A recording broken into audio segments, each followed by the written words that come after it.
MP সার্চে আপনাদের স্বাগত। আজকের রেসিপি লোটে মাছের ঝুড়ো। প্রথমে লোটে মাছগুলোকে নুন হলুদ মাখিয়ে কিছুক্ষণ ফুটিয়ে নিতে হবে।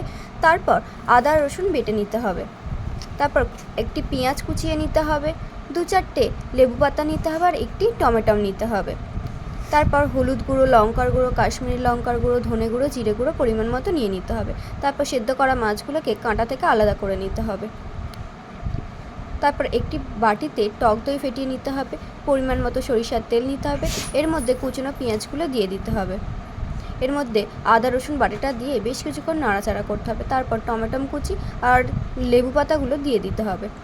তারপর স্বাদ মতো লবণ, হলুদ গুঁড়ো, লঙ্কার গুঁড়ো, জিরে গুঁড়ো, ধনে গুঁড়ো আর কাশ্মীরি রেড চিলি পাউডারটা দিয়ে সামান্য পরিমাণে জল দিয়ে মশলাটা কষাতে হবে বেশ কিছুক্ষণ।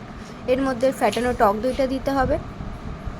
তারপর স্বাদ মতো চিনি দিতে হবে। এরপর মাছগুলো দিয়ে বেশ কিছুক্ষণ নাড়াচাড়া করতে হবে। ব্যাস রেডি লোটে মাছের ঝুড়ো। এরপর সার্ভিং বলে সার্ভ করে নিতে হবে এবং গার্নিশের জন্য একটু লেবু পাতা দেওয়া হলো। ব্যাস গরম গরম ভাতের সাথে রেডি লোটে মাছের ঝুড়ো।